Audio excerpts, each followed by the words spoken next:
ஒரு 12 வயசு பொண்ணை 68 வயசு உள்ள ஒருத்தர் ரேப் பண்றாரு. அந்த பொண்ணு ப்ராஸ்டிடியூட் பண்ணுது, அந்த பொண்ணு அவருக்கு வித்துட்டாங்க அப்படின்னு ஒரு குரூப் அதை நியாயப்படுத்துது. அவர் மேல குற்றமே இருந்தாலும் அவர் மேல கம்ப்ளைண்ட் பண்ணும்போது அந்த கம்ப்ளைண்ட் எடுத்து அவர் அரெஸ்ட் பண்ண கவர்மெண்ட் தயங்குது. பள்ளிகளை ஏமாறதுன்னு சொல்லக்கூடிய அந்த தலைமை பிக் இந்த விஷயத்தை வெளியில கொண்டு வந்தது ஸ்ரீலங்கன் சைல்ட் ப்ரொடெக்ட் அத்தாரிட்டி. அவங்க கம்ப்ளைண்ட் பண்ண உடனே அந்த கம்ப்ளைண்ட் வந்து போலீஸ் எடுத்தாலுமே அவர் அரெஸ்ட் பண்ண தயங்குறாங்க. அதுக்கப்புறம் இந்த அத்தாரிட்டி கொடுக்குற அந்த ப்ரெஷர் அழுத்தத்தால என்ன செய்யறாங்கன்னா அந்த பிக்கோ வந்து ஒரு 10 days போலீஸ் ஹாஸ்பிட்டல்ல கஸ்டடியில எடுக்கிறாங்க.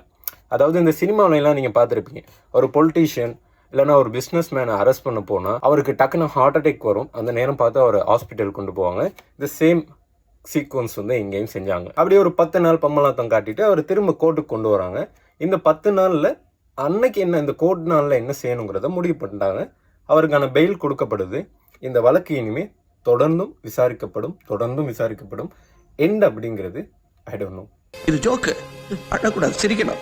இந்த உலகமே திரும்பி பார்த்த ஒரு வழக்குனா வித்யா கொலை வழக்கு. அதுல சம்பந்தப்பட்ட குற்றவாளிகள் எல்லாமே குற்றவாளிகள் தான் அப்படின்னு ஆதாரபூர்வமா நிரூபிக்கப்படுது. அவங்களுக்கு தண்டனையும் அந்த நேரத்துல கொடுக்கப்படுது. இருந்தாலும் போன மாசம் சுப்ரீம் கோர்ட்ல அவங்களுக்கு மரண தண்டனை கண்டிப்பா கொடுப்போம் அப்படிங்கறத உறுதி செய்யறாங்க. கிட்டத்தட்ட 10 வருஷம் ஒரு தசாப்தம் ஆகுது குற்றவாளிக்கான தண்டனையை உறுதிப்படுத்துறதுக்கு. அப்போ இந்த வழக்கு இதுல சம்பந்தப்பட்டிருக்கவங்கலாம் வச்சு பார்க்கும்போது இது எப்போ முடியும்? இங்க என்ன பிரச்சனைனா, இங்க காவின்னு ஒரு விஷயம் இருக்கு இல்லையா, அதை வந்து என்ன பண்றாங்கன்னா களவு எடுக்கிறவங்க, கஞ்சா வைக்கிறவங்க இவங்கெல்லாம் ஒரு கவசமா யூஸ் பண்ணிக்கிறாங்க. இந்த வழக்குக்கு ஒரு மாசம் முன்னாடி தான் ஒரு 22 பிக்குகள் வந்து போதைப் பொருளோட விமான நிலையத்துல கைதாகிறாங்க. Mass community people except these peoples are more than good.